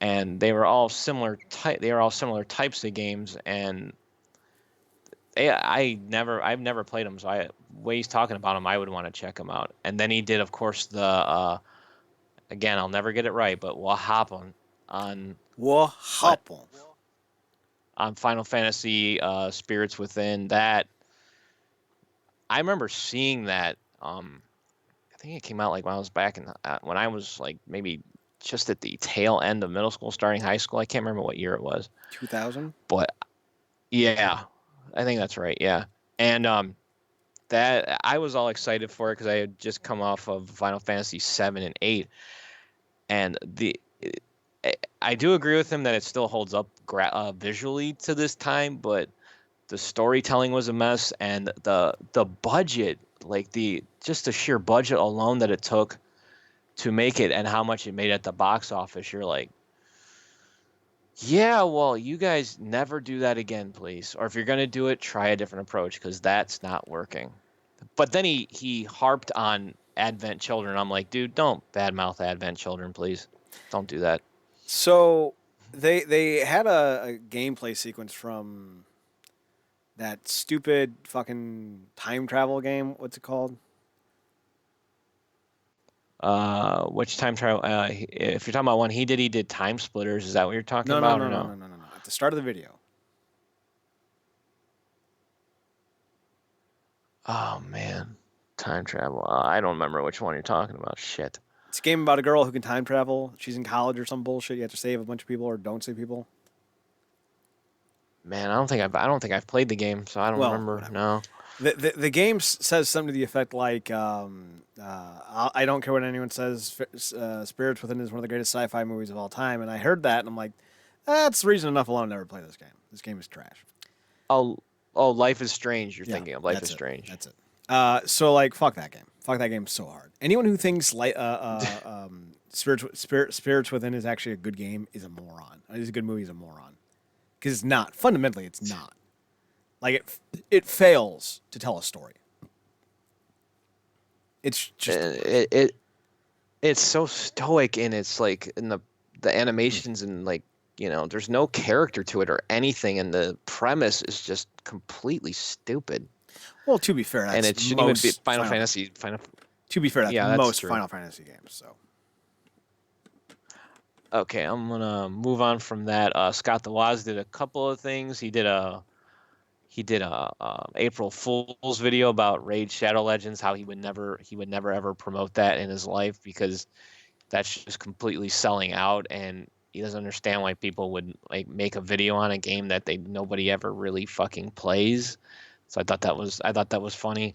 I also did a retrospective on Mario Kart 7 and how even though it's a good game to a degree, and it did offer ideas that moved the series forward a little bit, as a game now, it's just a static title that doesn't really mean anything now, other than what it just moved forward.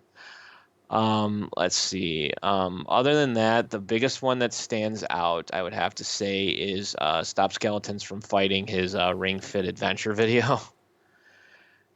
I'm surprised he fucking found a copy of that game for one. He probably already had it though for a long time. Yeah, he mentioned that he already had it. So, my turn. Some good stuff from my end. If you like spooky ooky videos, there's a great one from Mr. Nightmare called 8 Freaky Strange Creatures Caught on Video. Definitely check that one out if you like looking at the weird and bizarre of the world. As always, Inside Gaming Daily is your daily must watch for anyone who likes video game stuff. It's pretty fucking good. They did a complete Final Fantasy VII timeline with Cloud Strife for the leaderboard. I love the leaderboard. And I think this one was narrated by my girl. So, I mean, not really my girl, but she's my fave, Sydney. Go check that one out. Let's see. There was a great horror channel, and I'm kind of debating if I want to talk about it in depth because of what they did. It was, it's really fucking good. I guess I'll spoil it because we have like no audience. You got like a few dozen people. So there's a few dozen people listening. I'm sorry. I won't say who it was in case you're clicking through and looking at things to watch. But it's a narrator for horror movies or horror stories, and he starts talking about how this kid is in the middle of nowhere. He's far away from a city. There's only a few people in this little village, and his dad's working far away at a company. His mom's kind of just hanging out with him, and there's this creepy old dude, down the way from his house. His mom doesn't want him to go near, and he goes out into the woods one day, and he gets attacked. And then the creepy old guy, the kid wakes up, and then the creepy old guy, and he goes, "Well, I'm glad you're awake. My name's Professor Oak. How are you?" And it turns into the Pokemon music, and I'm like, "Oh, they just got me with Ash Ketchum." Ah, ha, ha, ha, ha. Bravo! It was great. I literally had to rewatch it because I'm like, "Wait, what the fuck just happened?" So I really appreciate that. So I'm not going to tell you which video it is. So if you're a fan of any type of horror stories, just watch a bunch and maybe you'll come across it and you'll know it's fantastic. Let's see. I think there was one more. Maybe not. Well, I'm watching the Titus stuff. Titus is posting all of his Titus episodes to YouTube. Hopefully all of them, but right now there's only 5. So if you want to watch the first 4 episodes of the season 1 and the 5th episode of season 2, they're up on his YouTube channels right now. And he is kind of like alluding to like, hey, we're gonna keep doing this for however long they let us. So whoever owns the rights to these episodes may not be happy with Titus doing this. So if you want to watch these episodes, I would do them quickly because I don't know how long they're going to be up. Sci-Fi Wire did a great deep dive into X-Men Evolution. So if you're a fan of the second X-Men cartoon from the early 2000s, check that out. Maybe it's the third. I don't know how you would classify Pride of the X-Men, but there it is. Let's see. I didn't even know there was more than one X-Men cartoon. The only one I ever remember was the one from the 90s. There's the technically mid-90s. there's technically 4 if you count Pride of the X-Men. There's Pride of the X-Men, which is what the X-Men arcade game was based off of. There's X-Men the Animated Series, the one you're familiar with. There's X-Men Evolution, the one that came out in like 2001, 2000. And then there's Wolverine and the X-Men, which is actually a really good one. And, actually they're all pretty good except for Pride of the X-Men. They made Wolverine Australian. Ironic because, eventually Wolverine was played by an Australian. But they don't get credit for that. The Punk Rock MBA did a great little breakdown of the music he would like to hear in Tony Hawk's Pro Skater 2020 because apparently they're making a new Tony Hawk game. I'd be interested in that if it's any good. It won't be, I don't think. Well, they took a long break between an actual Tony Hawk game and this. They've had like a bunch of like board adventures and shit. Like the implied theory behind this new Tony Hawk game is that it's going to be more in line with the first 3 games of the series than anything that's come out in the last 10 years. So if that's the case, it might be really good. Because Let's hope so. it's fucking good. Let's see. Did you know Gaming did a breakdown of Resident Evil 3 featuring, I guess his name is Remix? So that was pretty cool. MMA on Point did 2 really good videos. Bizarrely Scrapped Fights, or 10 Craziest Cancellations in MMA. That's actually what it's called. And they did one about the UFC's new stat record page they posted on their website. And they talked about some of the bigger, more crazier stats and figures that you wouldn't expect to see on that. So that was pretty cool if you're into the MMAs and stuffs. Tommy Toll is back. He did one on John Jones getting arrested again. So if you like Tommy Toll and his nonsensical nonsense, go check it out.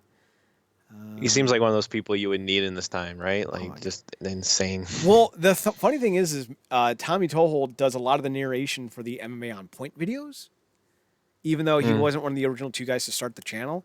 So, like, he still has his brand of humor when he does his hosting duties on that channel, but it's not in the same limited graphical output that he does on his channel. And he doesn't really do the voice, but his humor is still very much there. I remember one time he was talking about a guy named Fedor Emelianenko. Now, for a little context, Fedor practices a Russian martial art called Sambo. Sambo is basically a Russian judo, a lot of throws, a lot of submission holds. And he was talking about how Fedor was going to fight this one guy, and the way Tommy says is, and if you are trying to out Sambo Fedor, you're going to have a bad time. And then it cuts to the South Park clip. I think I showed you that one. I've actually seen the martial art you're talking about. I've seen that before. The 2 of the more infamous European, Asian martial arts that people don't really talk about but do qualify are Sambo and Krav Maga.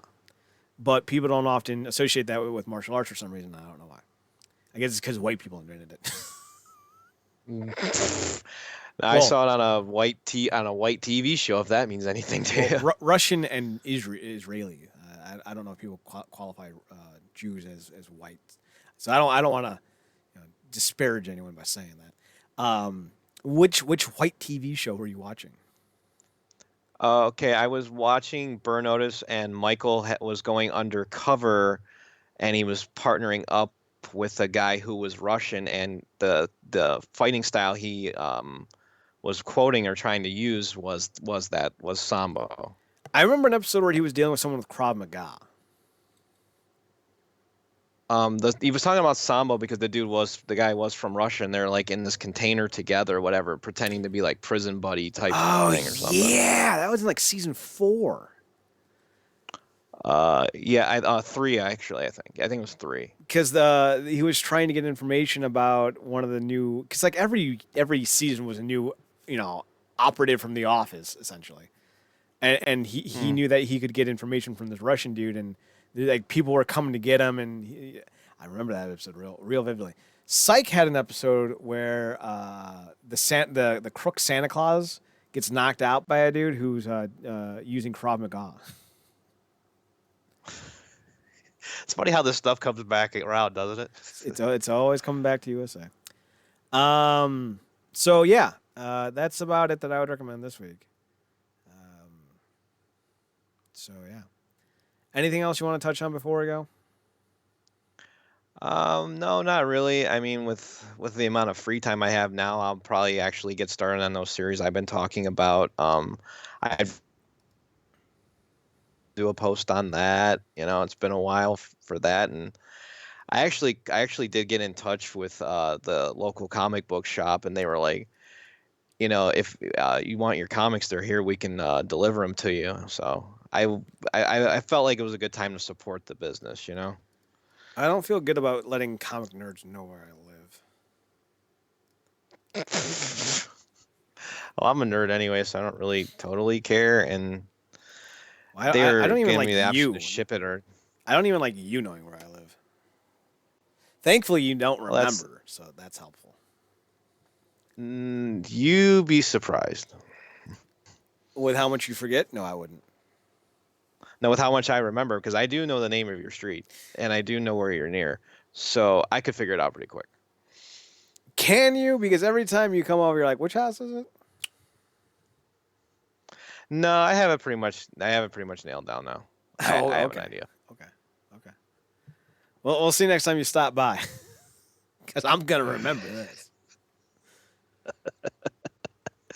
If you'll ever want me to stop by, because you'll want to see me anyways. Well, maybe I'll just wait a year, invite you over, and then you're like, wait, I forgot. Where do you live? And I'll be like, ha! Just as a test, too, because God forbid there's an actual friendship there. You just testing me like, no, I don't really have to see you. Just go home. I mean, basically, I don't want to hang out with you. You can't even hang out with yourself. I mean, you're not wrong, but also fuck you. I don't You need, hate yourself. What shot do I have, dude? I don't need my shortcomings brought up to me. How dare you? You bring mine up to me all the time. Yeah, because fuck you. That's why. Well, fuck you too. Fuck you too. So, no, you're good then? We're done? Nope, I'm good. That's it for me this week. Same here. We're done. Go to realnerdcorp.com, RealNerdcorp.com. For all things Nerdcorp, we got a bunch of podcasts to listen to if you're done with the isolation and you want to do something that doesn't involve listening to The Office for the 48th time, because it turns out you can only watch a show so many times before you begin to loathe it. Not me. I'm about to watch The OC for the 13th time all the way through because that show is so bad, it's great.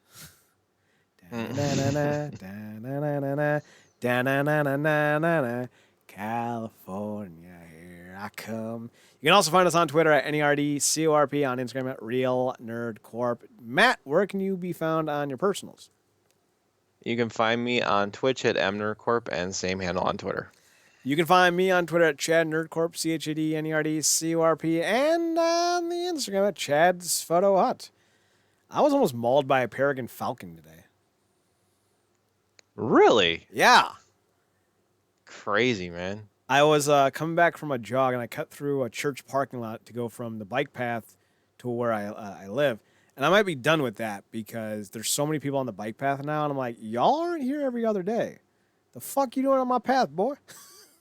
I felt very much like Gary Bertier looking at all the new people coming into his school, just kind of looking around all like, this is new. No, not Gary Bertier, Donald Faison. It was Donald Faison and Louis Lasco. Because Louis Lasco walks up to Donald Faison and goes, "What you doing in my school, boy?" And then Donald Faison's like, "Man, I'm getting a lot of looks." I fucking love that movie. I love Donald Faison. They're doing a Scrubs podcast with Donald Faison and Zach Braff. They're doing episode reviews and context. I don't know if they're like timed per episode, but apparently like that's the plan, is to talk about every single episode of Scrubs. Dude, I'm down. I want to find out where we're listening to this at. Vanilla Bear, what's up? The best Turk moment didn't even come in Scrubs. It came in American Dad when Roger's in the kitchen, and Steve's like, "I'm gonna go do this thing," and Roger's like, "Oh, I want to come with you," and Roger's operating on a body because it's Roger, and Steve won't let him come with him, and Roger goes, "But I'm done playing doctor. I lost this guy like 20 minutes ago. He's totally dead." And then like Roger does like the Scrubs voiceover, and he says something to the effect like, medical dramas really lose something unless you have a black friend to talk to during the down moments. And then all of a sudden it cuts to a animated Donald Faison. He goes, "Vanilla Bear, what's up?" And then Roger screams, "Oh God, take whatever you want, just don't kill me."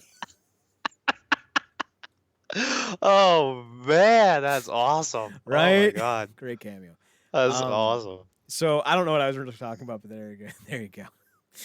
You can find us on Podbean at realnerdcorp.podbean.com. We got a bunch of wrestling and comic-based podcasts. We're talking about The Boys on ComicCorp, and we're also talking about Stargirl. We're super psyched for Stargirl, even though it is a Greg Berlanti-produced show. But anyway, what are you going to do? We're also on Wrestling Underground. We did a WrestleMania preview. Night 1 was tonight. It ended at 10. I'm not complaining about WrestleManias that end at 10 and start at 8. or start at 7. Like, I'm down with that because I'm tired of WrestleMania starting at 4 and ending at midnight. Fuck you. Well, it made you tired anyway, so No, I it guess did that's not. the thing. I told you. Mm. I overate. I had 15 chicken wings, a basket of fries, and a big ass slice of cake. I was food I know you coma. hated it. I know that much. I didn't enjoy it. It's weird watching wrestling without sound, without noise. You know. I need The ambiance just needs to be there, man, you know? The audience is such a big part of it, and not when they go in for business for themselves, but when they're just watching and reacting. It's so much better. My favorite moments in wrestling usually transpire with some of the best reactions in wrestling. So, but that and just it was really not good. But night 2 might be better because night 2 has some of the more intriguing matches and should be more along the lines of what I'm hoping happens. But we'll see. YouTube.com, search us for us on there at Comic and GameCorp. Twitch.tv /Comic and GameCorp. That's Comic and Game Corp. Anything else? Nope, that's it. Thank everybody for listening, and we will see you on the next show. I know I'm not good at this, so that's my outro. Peace be the journey, man. Cool runnings.